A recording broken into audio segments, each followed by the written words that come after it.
Amasu Redmi 15 8 to 56 white color Amasu logre ko mayam na power bank when season usi abaduni ko battery 7000 oi baduni ko sise mai se loan da logo ni ko loan da logo se yam to ki mete yam na pick na thoi hai tare mai ji ko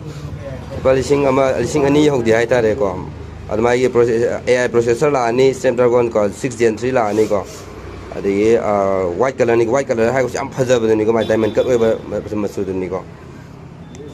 Myamsu dum laksinbiro SR World Samro Bazaar ko Myamsu ladies online price da polising taraga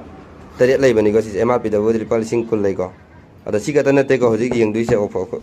unboxing taw dring da ka yam sidagi lotrium dang khangat piron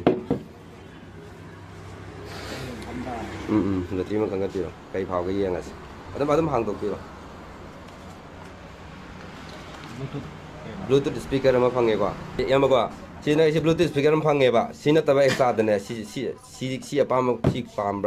apambra yang biru ni apamba dum sidai un thambe amadi khang apamba dum lobi sakte ularo no hai sakte ularo ye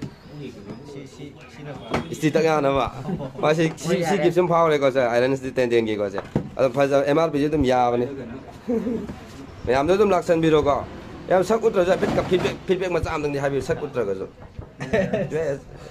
feedback sak ularo ge ba Myamsu ape lotrium ju pibi re yam nuai re dau ju ya re Myam dum laksinbiro dau re ko ja unboxing taw la yeng a ji ko de da ngao cái site cái sim zap ra cái chỉ là khăn cái làm gì quoi sim Bluetooth speaker zap cái sim zap cái vì am phát ra bên này có sẽ white color rồi cái sự có white color cái sự tụ phát ra đấy am sẽ white color cái sự diamond cái bên này tụ phải tài sắc nắp đó sẽ lấy cái mà am đâu có bên ngoài xí này cái sự tụm giàu bộ tụi này có xí gì xí phone chỉ đấy cái tôi phone tụm charge tàu bây giờ chỉ mình nghe tên là cái battery 7000 oi bên này bớt xí gì cái nồi đó 15 cái nồi Redmi 15 đó có bên ngoài xí nó xí à Facebook đó nam cái nồi thầu